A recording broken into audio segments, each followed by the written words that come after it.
18 जुलाई की सुबह थी, जंतर मंतर का मंजर था, लेकिन जंतर मंतर पर सब कुछ नॉर्मल नहीं था। भूख हड़ताल का 21वां दिन चल रहा था सोनम वांगचुक का, और उसी समय पुलिस उन्हें उठाकर ले गई और अस्पताल में एडमिट करा दिया। इन सारे वाक्यों में आपको क्या नजर आया? एक चीज तो जरूर है कि सोनम वांगचुक के मेडिकल कंडीशन का सरकार ख्याल रख रही है, पर इसमें एक और डिबेट हमारे सामने खड़ा हो गया है कि क्या सरकार सोनम वांगचुक का जबरन भूख हड़ताल तोड़वाने की कोशिश कर रही है? इस पर कानून क्या कहता है? इन सारे दांव पेच को हम समझेंगे मानस की मदद से। मानस, ये पहले बताइए कि जो भी आज हुआ, 18 जुलाई की सुबह हुआ, वो उसमें सरकार ने उन्हें अस्पताल में भर्ती करा दिया है, तो क्या ये भूख हड़ताल तोड़वाने की एक कोशिश है? देखिए, पहली बात तो जब हाई कोर्ट ने कहा था, दिल्ली हाई कोर्ट ने, कि सरकार लगातार उनकी हेल्थ मॉनिटरिंग करे, उनकी क्योंकि हालत ख़राब होती जा रही थी, 20 दिन हो गए थे अनशन को उनके, तो सरकार को ये समझ में आया कि अगर सोनम वांगचुक को कुछ हो जाता है तो हर एक नागरिक की जिम्मेदारी सरकार की होती है, हर एक नागरिक की जान सरकार की जिम्मेदारी है। तो इस वजह से देखिए, सरकार ये कोशिशें कर सकती थी कि उनके मेडिकल टेस्ट वो करा रही थी और तमाम चीज़ें करा रही थी, लेकिन जबरन भूख हड़ताल को तोड़वाना, खासकर तब जो व्यक्ति मानसिक रूप से ठीक हो, क्योंकि अगर कोई मानसिक रूप से ठीक नहीं है तो वो अपने बारे में फैसले नहीं ले सकता, तब गवर्नमेंट अथॉरिटीज़ और जो तमाम तरीके के घर शेल्टर्स बने होते हैं वो उनके को लेके फ़ैसला लेते हैं। लेकिन अगर कोई एडल्ट है और अपने होशो हवास में ये फ़ैसला ले रहा है कि उसे भूख हड़ताल करना है, उसकी कोई मांग है जो कि जायज़ मांग है अगर, तो उसको सरकार जबरन भूख हड़ताल नहीं तोड़वा सकती। इसके लिए कोई स्पष्ट कानून नहीं है। हाँ, हालांकि सरकार इसके पीछे ये तर्क दे सकती है कि हमें उनकी जान बचानी थी और ये हमारी जिम्मेदारी है कि हमारे नागरिक की जान की कीमत, मतलब हम सरकार की एक तरीके से रिस्पॉन्सिबिलिटी है वो पूरी। तो ये तर्क दे के सरकार ये कह सकती है कि हमने उनकी बिगड़ते स्वास्थ्य को देख के उनको एडमिट करवाया है। जी। मानस, इस पूरे डिस्कशन में संविधान के दो आर्टिकल का जिक्र बार बार आ रहा है। एक article 19 of the Indian constitution और दूसरा article 21 of the Indian constitution. So article 19 है, उसमें इस बात कही गई है कि सभी नागरिकों को, देश के सभी नागरिकों को प्रोटेस्ट करने का अधिकार है, freedom of speech and expression का अधिकार है, और जो भी आपके 6 फंडामेंटल राइट्स हैं उनको प्रोटेक्ट किया जाना चाहिए। और उसी के तहत हम देखते हैं कि सोनम वांगचुक और सीजेपी सारे लोग एक प्रोटेस्ट कर रहे थे। और दूसरा राइट टू लाइफ, ये भी एक व्यक्ति की इंडिविजुअल राइट होती है। पर अगर सरकार को ऐसा लगता है कि 20 दिन से भूख हड़ताल के बाद किसी व्यक्ति के जान पर खतरा हो सकता है, तो ये अपने आप में एक डाइकोटमी और डायलेमा वाली सिचुएशन हम कह सकते हैं, सरकार के लिए भी है। तो इस कंडीशन में क्या क्या हमारे सामने अभी तक एग्जाम्पल आए हैं कि ऐसे जब कंडीशंस आए हैं तो सरकार क्या एक्शन ले सकती है, और पास्ट में ऐसे एक्शंस क्या हुए हैं? देखिए ऋतु, आपने जिक्र किया 19 और 21 का, ये दोनों कानून एक दूसरे को कुछ हद तक कॉन्ट्राडिक्ट करते हैं, लेकिन ऐसे मामलों में जो पूरा फैसला होता है या जो पूरी प्रक्रिया की किस चीज़ के तहत फैसला लिया जाएगा, ये कोर्ट, जज और सरकार के विवेक पे, साथ में प्रशासन के भी विवेक पे निर्भर करता है कि किसी को जीने का अधिकार है और उसकी ज़िंदगी की जिम्मेदारी आपकी है, साथ में उसको प्रोटेस्ट करने का भी अधिकार है। और भूख हड़ताल कोई ऐसी चीज़ नहीं है जो इंडिया में बहुत यूनिक हो। हमारे देश में आज़ादी के लिए भी आंदोलनों में भी भूख हड़ताल, महात्मा गांधी ने तमाम तरीके की भूख हड़ताल की, पंडित नेहरू, भगत सिंह, मतलब तमाम ऐसे उदाहरण हैं जो हमारे जो पूर्वज थे देश के, उन्होंने भूख हड़ताल की।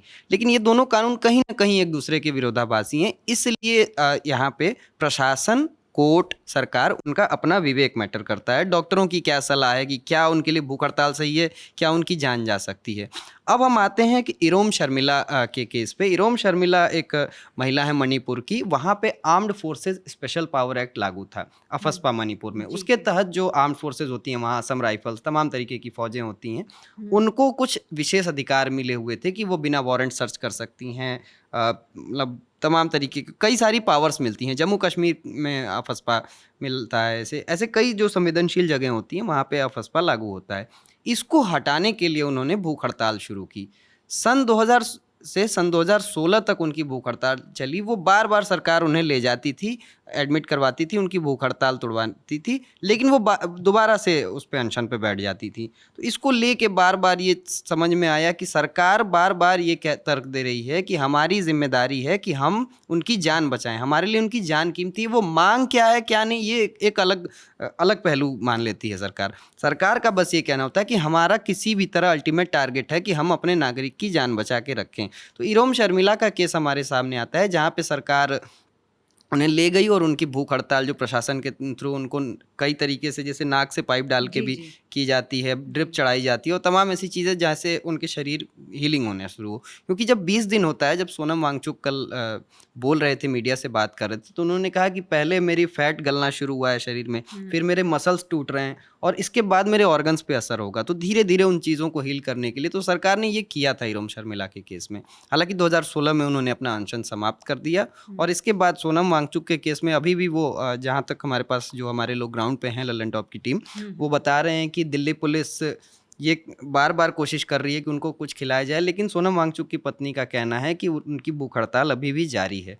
तो अभी आगे ये देखना होगा कि क्या होगा, क्या वो भूख हड़ताल को ख़त्म करते हैं, क्या सरकार उनकी कोई बात सुनती है, या सरकार अपने इसी तर्क पे अड़ी रहती है कि नहीं, बस हमारी जो जिम्मेदारी है बस उनकी जान बचाना है, उनकी मांग क्या है क्या नहीं इसके लिए हम अलग से तय करेंगे। जी मानस, ये बताइए कि अगर उनकी जान बचाने के लिए सोनम वांगचुक को अगर जबरन खाना खिलाया जाता है या किसी भी प्रोटेस्टर को खिलाया जाता है, तो इस दौरान क्या क्या मेडिकल कॉम्प्लिकेशंस आ सकते हैं, ये क्योंकि प्रोसेस इतना इजी तो है नहीं। देखिए, प्रोटेस्टर्स हों जो भूख हड़ताल कर रहे हैं, उनको जबरी खाना खिलाने की कोशिश की जाती है। इसके अलावा जो कई बार ऐसा होता है कि इंट्रोगेशन जब करती है प्रशासन या सुरक्षा बल, किसी का इंट्रोगेशन करते हैं, तो उनको ज़बरदस्ती खाना खिलाने की कोशिश की जाती है, वो अपने आप को ख़त्म करने की कोशिश करते हैं।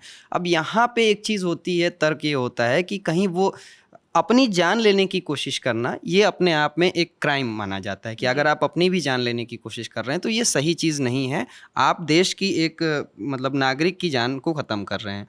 तो सरकार इसमें कई तरीके से डॉक्टर्स की सलाह पे ज़बरदस्ती खाना खिलाने की, ओएसोफेगस जो होता है, जो जिसको फूड पाइप हमारे यहाँ कहते हैं, खाने की नली जो होती है, उसमें पाइप डाल के खिलाने की कोशिश करती है।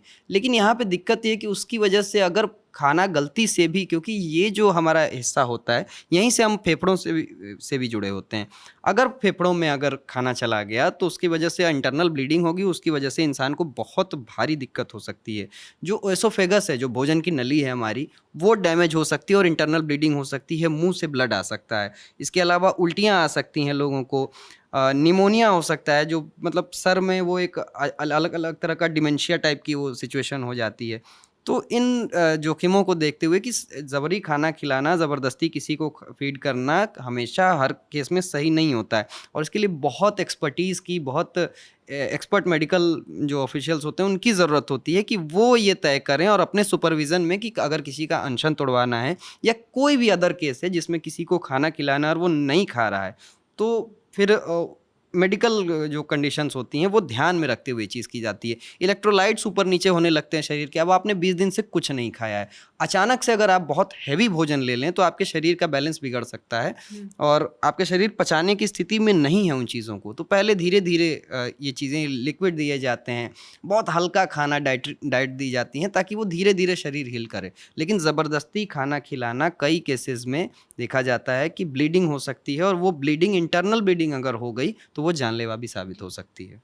तो जैसा कि मानस ने बताया कि किसी भी प्रोटेस्टर को ज़बरदस्ती खाना खिलाना या उसकी भूख हड़ताल को डिसकंटिन्यू करवाना, इस पर हमारे पास कोई स्पष्ट केंद्रीय कानून नहीं है।